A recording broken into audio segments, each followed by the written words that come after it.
Hey guys, it's Jared Hammer with Lap Realty. As many of you know, we're sitting in a buyer's market right now, which means there's a surplus of homes for sale in the Central Alberta region.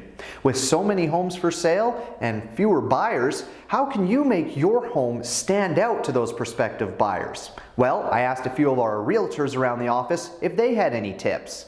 All of these options are low cost and only usually take some hard work and your time.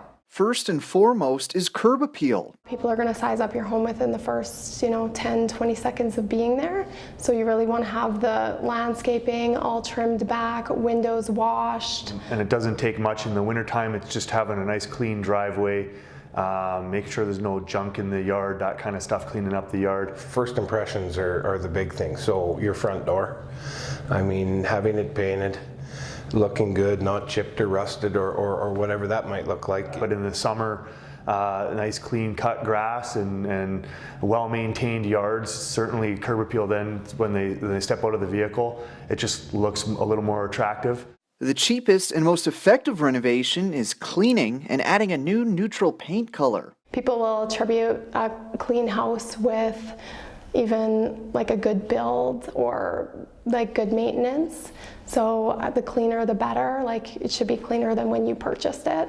Buyers are comparison shoppers, so they're going to be looking at your home, but they're also going to be looking at several other homes in your price bracket. So to be competitive, sometimes you just need to have a look at your home the same way that a buyer would. Because there's so many listings on the market, when a buyer looks at 6 or 7 houses, that cleanliness and that fresh paint just makes them feel like they don't have any work to do when they go in there too then, right? Even something as small as lighting can go a long way with buyer impression. Making sure that it's consistent throughout the house. You don't want like a white light here and a yellow light there. You want it all kind of to be the same. Some real reasonable fixtures out there where you're not spending a lot of money to change them. And what you want is people to walk in and not notice them. New flooring might make the biggest difference, but be careful not to overdo it. A lot of times flooring, you can find just 1 or 2 rooms that maybe need some new flooring and get away with that for a low cost.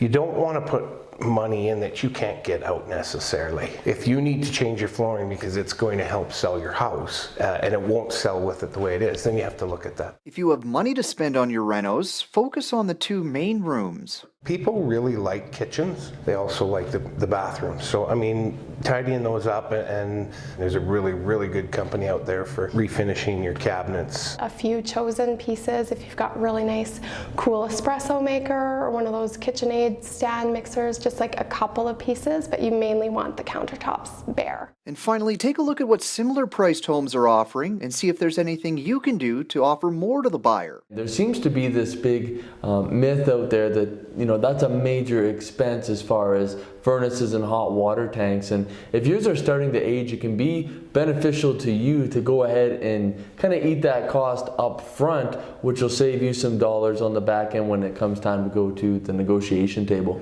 When you're looking at houses on the same block and you look at all of them that have curled up shingles and then your house has got fresh done shingles, I think that's a sign that you're wanting to take care of your home a little better than other people do, right? So if you're looking to get more people through your doors to check out your home, remember these tips.